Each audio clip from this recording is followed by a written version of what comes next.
Carta del apóstol Pablo a los Gálatas, capítulo 5, versículos 22 y 23, que nos dice la Escritura: mas el fruto del Espíritu es amor, gozo, paz, paciencia, benignidad, bondad, fe, mansedumbre, templanza.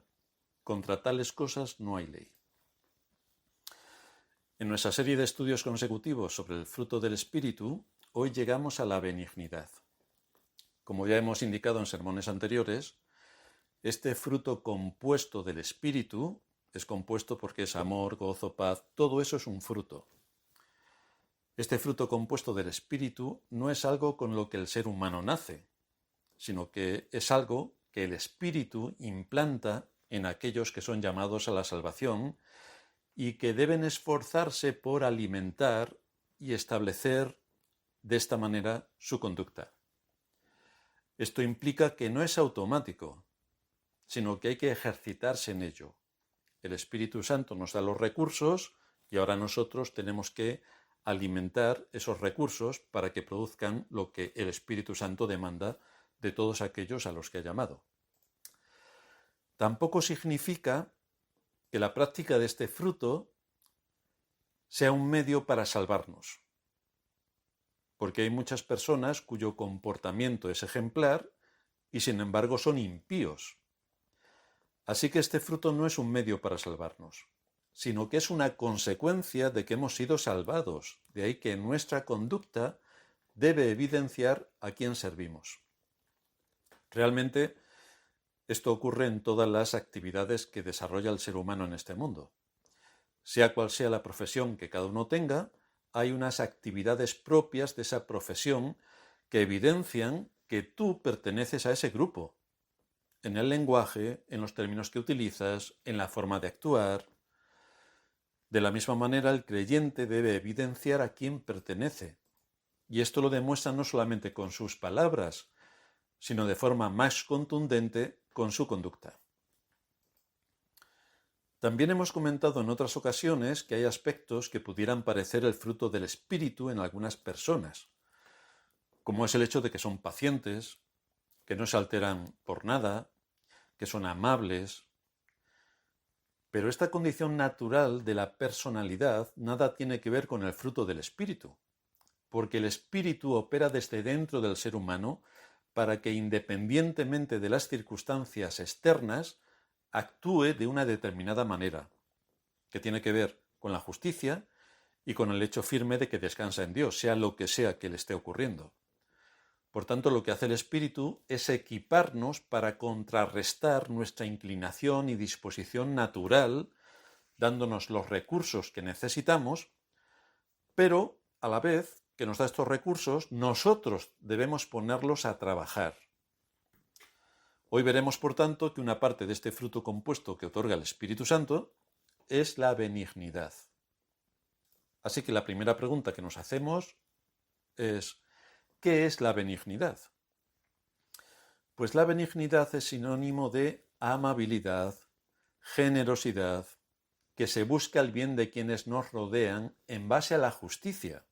Luego veréis que el texto que Pablo indica es que contra estas cosas no hay ley. No hay ley porque va en torno de la justicia. Esto es algo que nunca podemos perder de vista, porque la cristiandad en general ha caído en el buenismo, suplantando el verdadero propósito que la Escritura establece. Así que se ha cambiado la cristiandad por el buenismo. Pero aquí tenemos que ser muy cautos y no dejarnos llevar ni arrastrar por lo que la sociedad en general y el cristianismo en particular impone. Hoy vamos a ver 3 puntos que se desprenden de este término. El primero va a ser la benignidad contrastada, el segundo la benignidad ilustrada y el tercero la benignidad practicada. Así que vamos a ver la benignidad contrastada. La benignidad que se menciona en nuestro texto es lo opuesto a algunos de los pecados que Pablo menciona también en el contexto inmediato, en este capítulo 5, a partir del versículo 15. Y él nos dice allí: pero si os mordéis y os devoráis unos a otros, tened cuidado, no sea que os consumáis unos a otros. Pablo desde luego estaba inquieto por el comportamiento de algunas personas en la iglesia de Galacia, pertenecía a la iglesia de los gentiles, porque habían entrado en una espiral de difamaciones, críticas, sarcasmos y palabras hirientes. Es evidente que esto es un cáncer en cualquier entorno en el que se produzca, pero en el caso de una iglesia el problema es extraordinariamente grave, especialmente porque estamos llamados a mantener la paz y la unidad con base en la verdad, lo cual es incoherente con rencillas, críticas y difamaciones. Esto mostraría que aquello que se llama iglesia en realidad no es una iglesia. No puede ser una iglesia donde hay este tipo de caos que aquí menciona el apóstol. De hecho, lo que es característico del ser humano en su estado natural también lo define Pablo en los versículos 20 y 21 de este capítulo 5. Y él dice, manifiestas son las obras de la carne, es decir, lo que todo ser humano viene manifestando de fábrica, es su condición natural. Manifiestas son las obras de la carne. ¿Cuáles son? Adulterio, fornicación, inmundicia, lascivia, idolatría, hechicerías, enemistades, pleitos, celos, iras, contiendas, disensiones, herejías, envidias, homicidios, borracheras, orgías y cosas semejantes a estas. Esta es una foto del hombre en su estado natural, que sirve a su padre, el diablo. Pero aquellos que han sido llamados por Dios a la salvación no deberían caer en absoluto en este tipo de conductas. Y esto es por razón de que hemos sido cambiados de reino. Antes servíamos a la injusticia, ahora debemos servir a la justicia. Antes servíamos a Satanás, ahora debemos servir a nuestro Padre Celestial. De manera que un impío puede ser insolente y maleducado, puede ignorarte y no saludarte, pero no esperamos que en la Iglesia de Cristo o entre creyentes ocurran estas cosas. Esperamos que haya una buena educación, que haya respeto, que haya paz y desde luego que se mantenga la unidad. Para conseguir esto, Pablo enumera lo que debe ser característico de los hijos de Dios a quienes Él ha dado su Espíritu. Este fruto del Espíritu debe ser cultivado por cada uno de los creyentes, de manera que hay que llevar a cabo un verdadero esfuerzo para alimentar este principio de vida que el Espíritu imparte en aquellos que ha llamado. Por esta razón, Pablo envuelve este fruto de la benignidad para mostrarnos su alcance cuando dice en Filipenses 4:8, por lo demás, hermanos, fijaos, todo lo que es verdadero, todo lo honesto, todo lo justo, todo lo puro, todo lo amable, todo lo que es de buen nombre, si hay virtud alguna, si algo digno de alabanza, en esto pensad. Así que lo que estamos viendo aquí son principios de buena educación, de cortesía, de generosidad, de amabilidad, de atención, de corrección, de saber estar. Esto es lo que se podría esperar de cualquier persona educada. Y de los creyentes, por supuesto, es algo que no se puede pasar por alto. Esperamos que en la Iglesia no tengamos personas con cara de mula que no saluden. Esperamos que en la Iglesia no haya personas que estén ofuscados. Por supuesto, esperamos que no sean insolentes. Y esperamos también que no haya personas que eviten saludar a sus hermanos en Cristo. Esperamos que esto no se dé porque es un pecado grave. Es un pecado grave. Es un pecado de omisión de lo que se espera de aquellos que han recibido el fruto del Espíritu. Desde luego, no tenemos que ser amigos de todos los que van a la iglesia. Por supuesto que no. Una persona de 50 años no puede ser amigo de una persona de 25, lógicamente. Pero sí tenemos que ser amables y mostrar cortesía con el resto de los hermanos. Tenemos que hacer que fluya la cortesía, la amabilidad, la generosidad, el buen trato, la educación correcta entre todos los que conforman el cuerpo de Cristo. Por otra parte, ser benignos no quiere decir que caigamos en el buenismo, ni que digamos sí a todo, ni que para que todos vean que somos muy buenos actuemos de forma condescendiente y permisiva con el mal, como si no existiera la ley. porque en ese caso lo que realmente está ocurriendo es que nos estamos haciendo partícipes del mal. Este es un asunto que con mucha frecuencia ocurre en la cristiandad, que han confundido el cristianismo con el buenismo. Pero la Escritura reprende esta conducta severamente. Por eso hay que tener discernimiento. Un mal entendimiento de los principios bíblicos hace que la gente se vuelva absurda en su toma de decisiones o en su conducta. Eso es no tener discernimiento, por lo cual debemos ser entendidos de cuál sea la voluntad de Dios, que es agradable y perfecta, y tener mucho cuidado con el buenismo, que es perverso y además va en contra de la ley. Si tenemos el deber de no ser tolerantes con el mal, es evidente que la ley de Dios debe ser la que nos salvaguarde de mostrar una actitud o una conducta buenista que atenta precisamente contra la ley de Dios. Por esta razón, en la aplicación de todo lo que implica el fruto del Espíritu, es la ley la que marca los límites para actuar, y la ley, como todos sabemos, se resume en dos grandes mandamientos. El resumen: amarás a Dios sobre todas las cosas y a tu prójimo como a ti mismo. Pero la base y su alcance de todo esto lo establece la ley, no el buenismo, ni el consenso social, ni mi propio criterio. No, la ley. Dos ejemplos que nos van a ayudar a entender esto. Porque claro, con esto de amar a Dios sobre todas las cosas, que la cristiandad lo tiene imputado al primer mandamiento, cuando es el resumen de la primera tabla, y amar a nuestro prójimo como a nosotros mismos, que es el resumen de la segunda tabla, pues hay una confusión extraordinaria con todo esto, en el sentido de que, bueno, tenemos que amarnos a todos y todos amándonos todos somos amorosos. Bueno, pues dos ejemplos nos ayudan. El primero lo encontramos en Levítico 19:15. Y allí el texto nos dice: no harás injusticia en el juicio. ¿Y cómo se puede hacer injusticia en el juicio? Dice el texto: ni favoreciendo al pobre, ni complaciendo al grande. Con justicia juzgarás a tu prójimo. Pero fijaos que en el mundo en el que vivimos y en la cristiandad en la que estamos inmersos, el pobre, por ser pobre, es favorecido. Y a nivel de la política, el grande, por ser grande, es complacido. Pero esto choca de frente con la justicia. Desde luego, el autor de la imagen que simboliza la justicia lo expresó bien cuando la puso con los ojos vendados, una balanza en una mano y la espada en la otra. Porque la justicia tiene que ser ciega, da igual quién esté en el juicio, da igual que sea pobre o que sea grande. Hay que actuar con justicia, y la justicia es justicia para todos. Un segundo ejemplo curioso lo tenemos en la aceptación del consenso social, del buenismo. Fijaos que todos alaban a Robin Hood. Robin Hood, que le quitaba el dinero a los ricos para dárselo a los pobres. ¡Qué gran corazón tenía este hombre!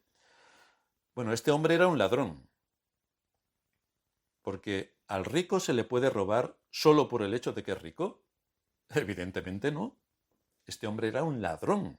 Otra cosa es que de su bolsillo le diese dinero a los pobres, pero no se lo daba de su bolsillo, lo hacía de lo que robaba. La Escritura, desde luego, protege la propiedad privada cuando habla de no hurtarás. Hurtar es tomar lo que no es tuyo aunque nadie se entere, pero mucho más grave es robar, que implica daño o fuerza en las cosas o en las personas. Y esto es lo que hacía Robin Hood, a quienes todos tienen como un héroe, cuando resulta que era un ladrón. Así que tenemos que tener cuidado con estas cosas que nos vienen impuestas por la sociedad, por la cultura o por la cristiandad, porque la Escritura está enseñando otras cosas completamente opuestas. Nuestro segundo punto, la benignidad ilustrada. ¿Quién es nuestro ejemplo supremo de lo que es ser benigno o mostrar benignidad? ¿Quién es nuestro ejemplo supremo? Pues el ejemplo supremo es nuestro Dios. Dice Pablo en Romanos 2:4: o menosprecias las riquezas de su benignidad, paciencia y longanimidad, ignorando que su benignidad te guía al arrepentimiento.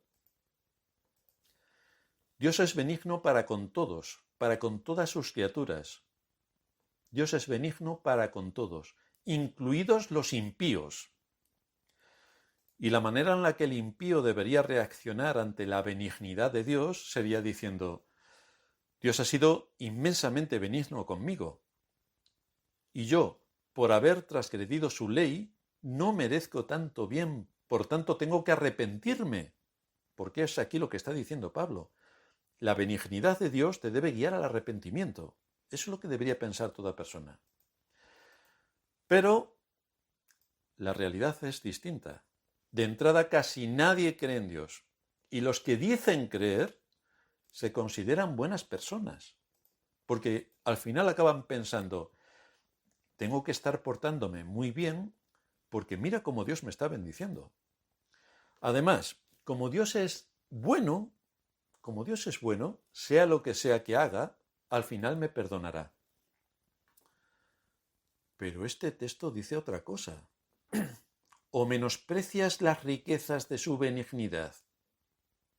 Es decir, que cuando el hombre reacciona así, en el que Dios me perdonará, o me estoy portando muy bien, o soy buena persona, lo que hace es tener en poco su benignidad.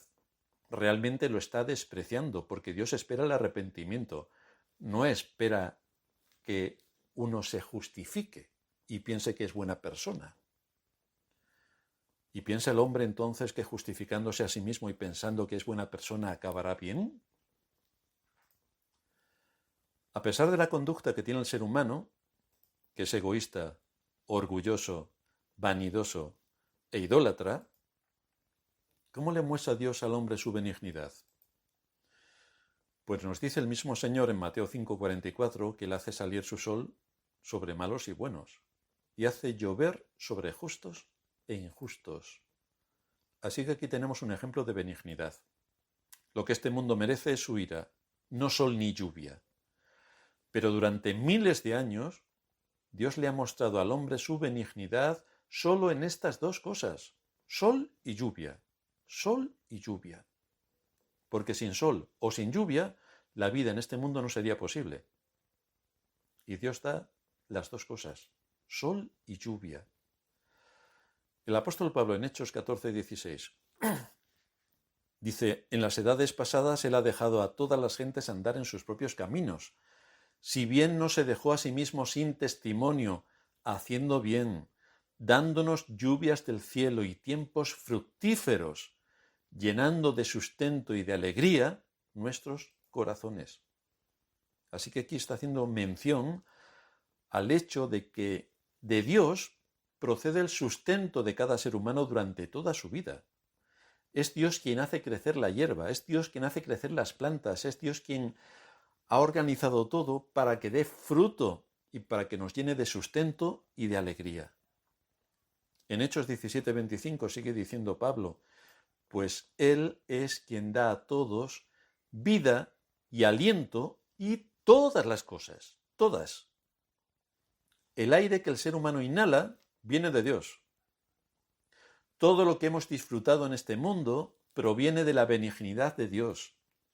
El que estemos ahora aquí, el que el mundo siga girando sobre su eje, el que las plantas produzcan oxígeno, todo proviene de la benignidad de Dios. Todo, absolutamente todo. Por esta razón, cuando Dios nos salva por medio de la obra de su Espíritu, produciendo el nuevo nacimiento, nos muestra un ejemplo en Él mismo. Un ejemplo que tenemos que imitar: ser benignos. Y esto nos lleva a nuestro tercer punto: la benignidad practicada. Esta parte del fruto compuesto del Espíritu, que es la benignidad, nos afecta directamente en nuestro trato con los demás, porque es a nuestro prójimo a quien estamos llamados a mostrarle benignidad. El matiz que incluye esta parte del fruto del Espíritu que se identifica con benignidad implica que frenemos en seco toda respuesta áspera. Y desde luego que no seamos tan hipócritas como dar una cara amable para por detrás calumniar a una persona. Si hay que decir algo, se dice a la cara, para que la otra persona pueda defenderse. Como todo lo que implica obedecer a Dios y evidenciar la obra del Espíritu en nosotros, esto requiere esfuerzo y requiere sacrificio. Por eso Pablo es insistente. En Colosenses 3:12 dice: vestíos pues como escogidos de Dios, santos y amados, de entrañable misericordia, fijaos, de benignidad, de humildad, de mansedumbre, de paciencia. Nuevamente vuelve a hacer un relato de la importancia de la benignidad en el corazón del creyente. Así que tenemos grandes retos delante de nosotros, porque este fruto del Espíritu no es natural en el ser humano. Requiere que alimentemos, requiere primero el que el Espíritu Santo nos haya llamado a la salvación. Por lo tanto, implanta en nosotros su fruto. Con estos recursos que nos aporta el Espíritu Santo, nosotros tenemos que ponerlos en práctica. Es este fruto del Espíritu el que nos debe hacer actuar con cortesía, con benevolencia, intentando pacificar cuando hay tensión, cuando hay desacuerdos y sobre todo cuando hay malos entendidos, que es lo que más abundantemente usa Satanás para destrozar la Iglesia, los malos entendidos. Todo esto nos lleva a ir en contra de nuestro malvado corazón, el cual en momentos como esos nos sugiere un menú completo de palabras hirientes, nos sale de forma natural cuando alguien nos hace algo que consideramos injusto contra nosotros o cuando nos calientan demasiado la cabeza, entonces allí salen las palabras hirientes a borbotones, sin que nadie nos lo haya enseñado. Aquello es lo natural en nosotros. Por eso el fruto del Espíritu tiene que contrarrestar absolutamente todo esto. Es decir, la benignidad afecta a nuestro hablar. ¿Qué decimos? ¿Qué decimos? Y aquí está implícito el tono con el que hablamos y también el lenguaje corporal con el que expresamos estas cosas. Los ojos, cómo se mueven, las muecas que hacemos, los gestos con las manos, todo eso influye para transmitir o que nos queremos cargar al que tenemos delante o que queremos pacificar la situación y actuar de forma benigna. Por lo tanto, hay muchas preguntas que deberíamos responder. ¿Eres amable para con tu esposa? ¿Y eres amable para con tu esposo? ¿Eres amable? ¿Eres cortés? ¿Eres atento? ¿Muestras tu gratitud por todo lo que ella o él hacen cada día? ¿Eres amable con tus hijos? Porque no por ser nuestros hijos tenemos que ser descorteses y no ser amables. Hombre, hay que ser amables y corteses con ellos. Tenemos que educarles y la mejor forma de educación es por imitación. Así que si nosotros somos amables con ellos, corteses, si somos justos, si somos implacables con el mal, todas esas conductas ellos lo irán asumiendo y también lo irán aplicando. ¿Eres amable con tus hermanos en Cristo? Es una de las condiciones normales que se deben de dar en una iglesia, el que uno sea cortés, amable con el resto de hermanos que se congregan juntamente con él. Por otra parte, la benignidad nos tiene que ayudar también a no tener la disposición de juzgar a los demás y condenarlos. Es muy distinto juzgar que condenar. Por supuesto que podemos juzgar, tenemos que tener una valoración de lo que está ocurriendo, pero tenemos que ser muy cautos en condenar hasta que no tengamos todos los datos. El tener una disposición a condenar a alguien no es ser benignos para con esa persona. Hay que asegurarse bien. No nos podemos basar en conjeturas, sino en hechos. Y si no tenemos los hechos, si no tenemos los datos, como en todas las cosas que ocurren en este mundo, sin datos no vamos a ningún sitio. Necesitamos los datos, necesitamos las fuentes. Si no hay fuentes ni hay datos, no podemos ir más allá. El creyente que ejerce la benignidad juzgará a los demás de la manera más favorable que la justicia y la realidad le permitan.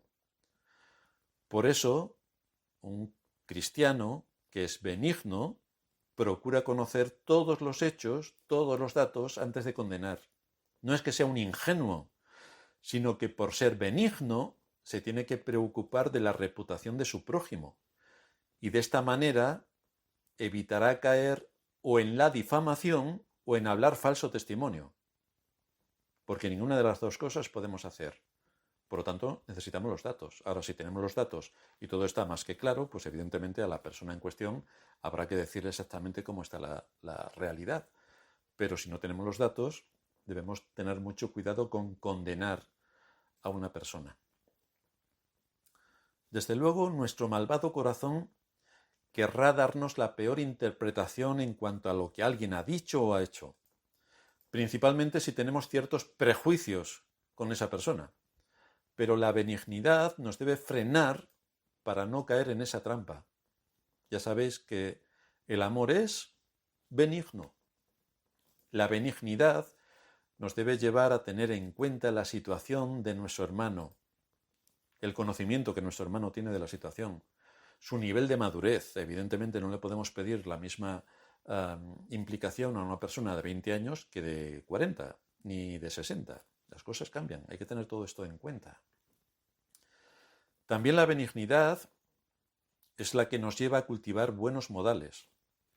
Por favor, gracias, abrirle la puerta a alguien y pasar tú el último. El saludar cuando uno llega a algún lugar. Entendemos que cuando uno llega a algún lugar que no sea la iglesia que está reunida y llega allí cualquiera diciendo buenos días o buenas tardes. No, porque estamos en otro contexto, pero sí cuando estamos en otro lugar. El preocuparnos por los demás, el ceder el paso a otras personas.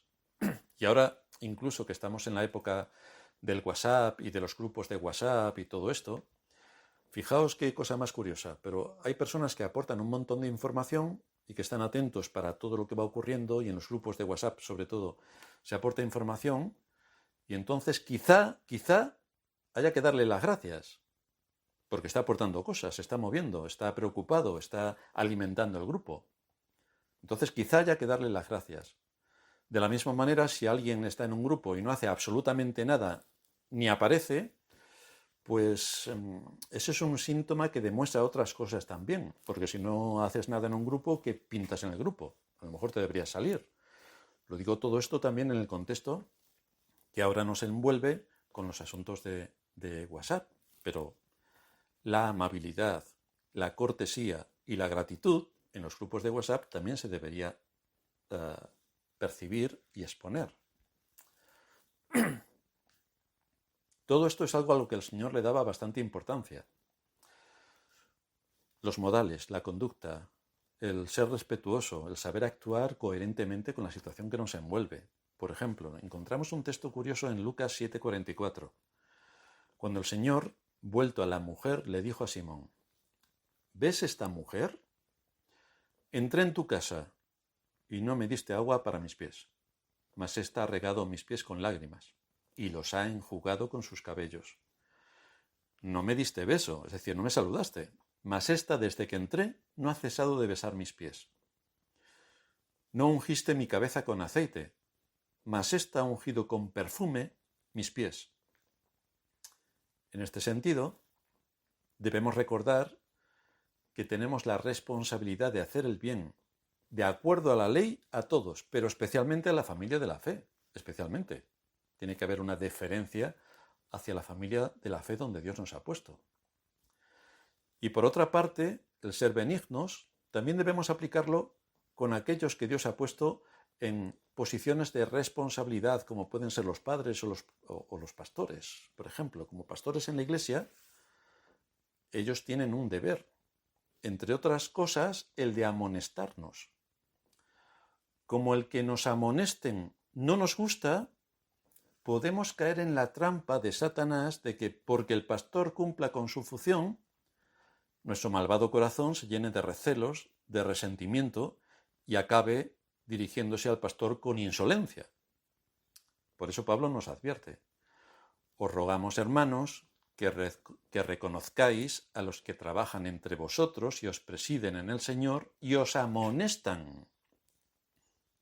Fijaos el matiz.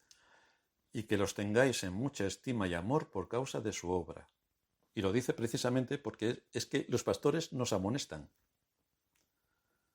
Así que tenemos que tener cuidado en algunos aspectos. Ser benignos también se aplica a esta situación directa. Cortar la comunicación con el pastor para que no me llame la atención por nada. Alejarme para evitar que me pueda hacer alguna observación. Mejor ni le dirijo la palabra. No tener el más mínimo detalle con él, a pesar de que cada día del Señor trae la palabra e invierte multitud de tiempo en alimentar al rebaño y atender las 1000 cosas que dependen de la actividad de la Iglesia. Ser ingrato en mis tratos con él. Todo esto muestra una realidad completamente alejada del principio bíblico que nos ocupa hoy. Y de esto, muchos pastores nos quejamos. Así que algo de razón tendremos. Pero lo mismo ocurre con nuestros padres. ¿Somos amables con nuestros padres? Especialmente los jóvenes. ¿Reconocemos el inmenso trabajo que realizan, tanto el padre como la madre? ¿El que todo lo hacen para el bien de su familia?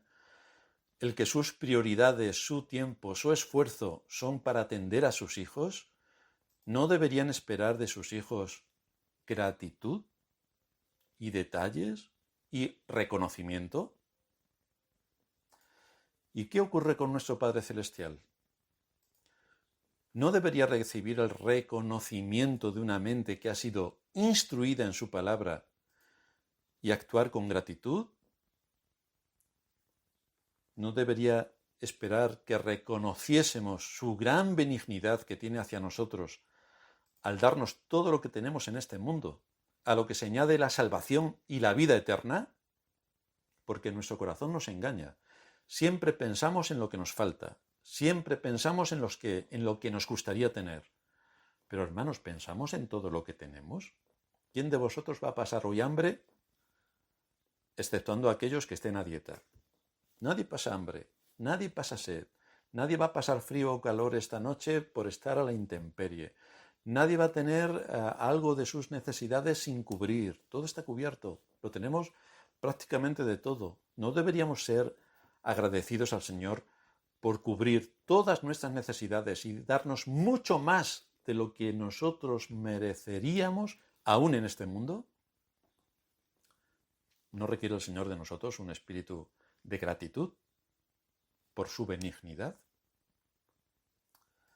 Así que esto nos lleva a una conclusión, una pregunta que cada uno se tiene que hacer. ¿Estoy cultivando este fruto del Espíritu? ¿Me estoy esforzando? ¿Estoy profundizando? ¿Tengo la disposición de cultivar los frutos del Espíritu que el apóstol le está exponiendo aquí? El amor, gozo, paz, paciencia, hoy, benignidad. Cada uno tiene sus matices y cada uno profundiza más en nuestra dependencia de Dios y en lo que Dios también ha hecho por todos aquellos que llamó a la salvación.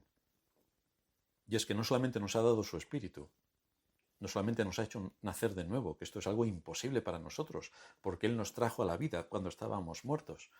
No solamente esto ha hecho que estemos en Cristo, el cual murió para el perdón de nuestros pecados y resucitó para nuestra salvación, y nos da con Él la vida eterna, sino que también nos da el fruto del Espíritu para que trabajemos con Él en este mundo, para que nos identifiquemos con aquellos que están dentro de la familia de Dios. Estos son distintivos cristianos que nos tienen que diferenciar de los impíos o de la cristiandad en general, que es religiosa, pero en realidad no es cristiana. Todo esto es lo que tenemos que poner en marcha. Así que la pregunta que tengo que hacerme esta tarde es, ¿soy benigno? Y dependiendo de lo que vaya a responder, pues tendré que esforzarme más, tendré que aplicarme más o tendré que seguir en el camino que llevo para seguir practicando este fruto múltiple del Espíritu, que en esta tarde es la benignidad. Pedro nos dice en su primera carta, capítulo 3, versículo 8, finalmente, sed todos de un mismo sentir, compasivos, amándoos fraternalmente, misericordiosos y amigables. Así que aquí nos está dando la Escritura un reto importante. Pablo nos explica lo que es el fruto del Espíritu, el apóstol Pedro nos vuelve a hablar de todo lo que implica este fruto del Espíritu, los apóstoles, que son quienes tienen la autoridad para enseñarnos como iglesia, insisten en este aspecto, así que bien haríamos en escuchar la palabra de Dios, bien haríamos en alimentar lo que el Espíritu ha implantado ya en nuestros corazones y bien haríamos en seguir cultivando aquellos retos y aquellos recursos que el Espíritu ha puesto dentro de nosotros para servir a nuestro Dios. Con esto terminamos.